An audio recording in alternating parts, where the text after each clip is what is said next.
Olá, novamente estamos juntos para estudar mais uma doutrina bíblica. Hoje eu escolhi o assunto o batismo no Espírito Santo. É um assunto um pouco controvertido. O batismo no Espírito Santo. Todo crente é batizado no Espírito Santo? Quando o crente é batizado no Espírito Santo?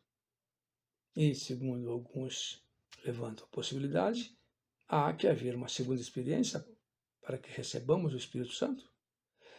É o que nós vamos pensar. Em primeiro lugar, quem batiza com o Espírito Santo? Jesus Cristo. E nós podemos ver isso, por exemplo, através da experiência em Lucas 3,16, quando João Batista, dizendo para os seus discípulos, eu vos batizo com água, mas depois de mim vem aquele que vos batizará com o Espírito Santo. E ele não para aí, com o Espírito Santo e com fogo. Mas eu não vou entrar nesse mérito ainda hoje, apenas dizer, é uma experiência só de batismo no Espírito e com fogo? Ou o batismo no Espírito é um e com fogo é o outro? Só para você pensar, se você tiver qualquer dúvida, é só ler o versículo 17 que ele explica. Ele diz lá, ele recolhe o trigo no seu celeiro e queima a palha com fogo inextinguível. Então há duas ações aí.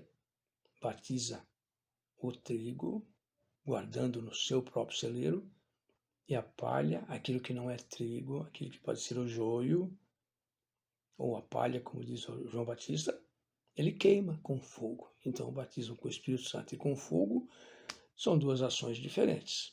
Mas esse não é o nosso assunto de hoje. Em Atos capítulo 1, versículo 5, Jesus diz para os seus discípulos, no momento em que ele está se despedindo, dizendo que vai subir até o Pai. Ele diz, não se ausentem de Jerusalém, porque em poucos dias vocês serão batizados com o Espírito Santo. E em Atos 2 isso acontece.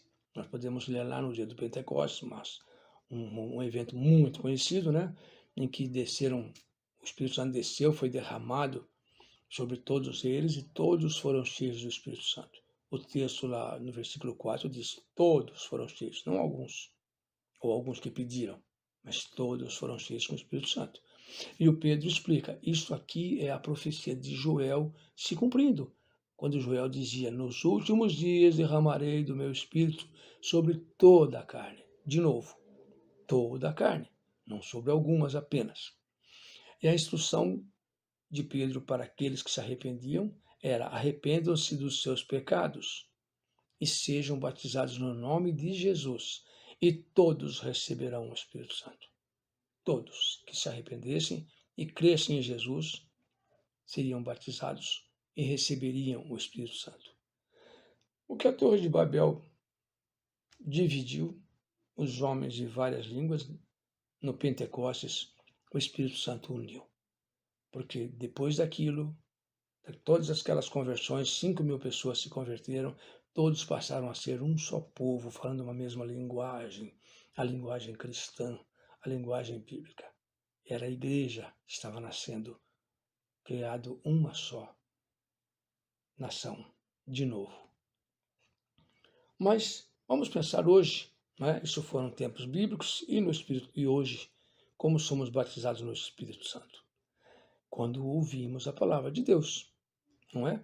Isso podemos até aprender aqui, quando ouvimos a pregação do Evangelho, quando alguém prega a palavra de Deus, né? Como diz lá, como crerão se não há quem pregue? Então há que haver pregadores, e Jesus decide pregar o Evangelho.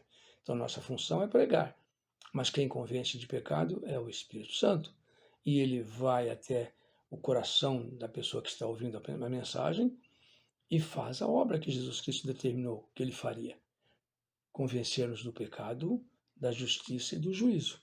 Então, quando você prega o Evangelho, quando você anuncia a palavra de Deus que é viva e eficaz, mais poderosa do que uma espada de 2 gumes, ela penetra até a divisão da alma e do espírito do ser humano. E aquela criatura, como diz Colossenses, que estava morta em delitos e pecados, ela ouve a palavra de Deus, volta à vida espiritualmente e é confrontada com a justiça. É convencida de que é pecadora e que precisa da justiça de Jesus para ser salva. E então ela crê. E quando ela crê, ela passa a ser uma nova criatura. Ela nasce de novo como filho de Deus e passa então a estar habitando no Espírito Santo, ou com o Espírito Santo em sua vida. Porque estávamos mortos em delitos e pecados, e ele nos deu vida juntamente com Cristo. Então, a atitude do Espírito Santo é nos convencer de pecado, e isso acontece quando pregamos a palavra de Deus. E o Espírito Santo vem e convence o homem de seu pecado e o ressuscita juntamente com Cristo. E o Espírito Santo, Jesus não disse que ele viria a nós, depois voltaria e ficaria esperando a gente pedir para ele voltar de novo, numa nova experiência. Não. Ele viria e ficaria conosco para sempre. É a promessa de Jesus. Quando cremos, nós nascemos de novo, somos feitos uma nova criatura. É impossível que um filho de Deus volte a ter que pedir o Espírito Santo quando ele já foi selado com o Espírito Santo. A promessa é essa. O Espírito Santo é o selo que nos garante a nossa ida até os céus. O Espírito Santo, então, ele fica conosco para sempre e não fica esperando que a gente o peça que ele volte. Ah, sim, ele ficará conosco para sempre.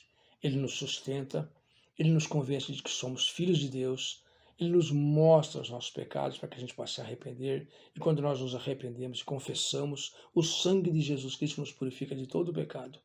E isso tudo é obra do Espírito Santo. Ele nos ajuda a perseverar. Aquela história de que aquele que perseverar até o fim será salvo. Então, quem não perseverar não vai ser salvo. Mas quem que não persevera? Quem está na carne.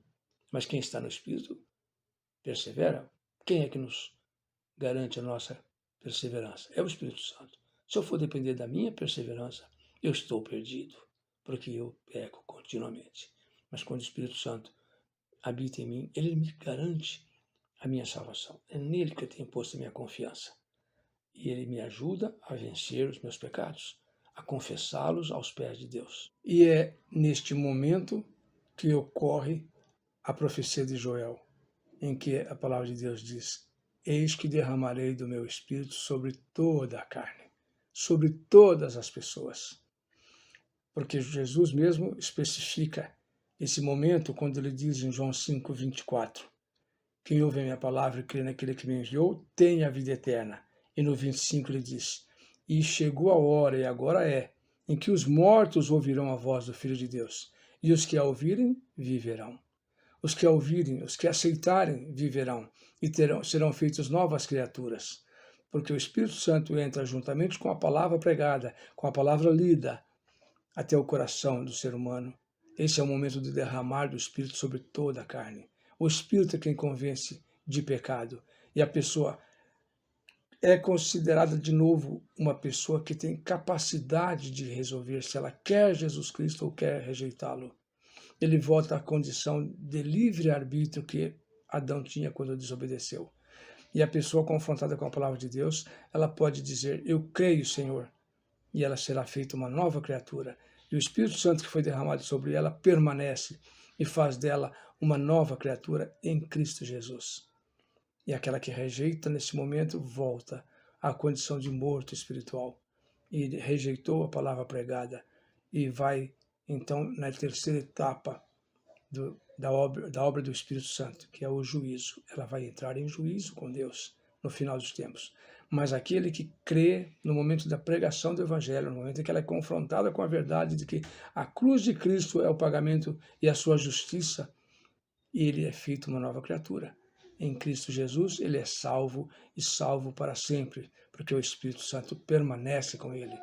E o que nós temos que fazer é pedir para que ele nos encha, enchei-vos do Espírito. É o que a palavra de Deus nos diz.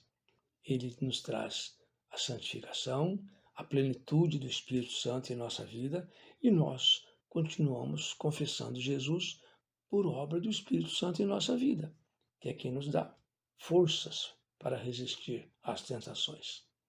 Para encerrar, eu queria encerrar com Romanos 8:9, que diz lá, quem não tem o Espírito de Deus não é de Cristo. Portanto, eu tenho o Espírito Santo. Eu não vou ficar pedindo para ele vir me habitar de novo, se ele já está comigo e ficou comigo sempre. E ainda em Romanos 8:16 ele diz, o Espírito Santo é que nos convence que somos filhos de Deus. Portanto, meu irmão, se você crê em Jesus, você é filho de Deus. E o Espírito Santo é quem te convence disso. Deus abençoe. Até a próxima.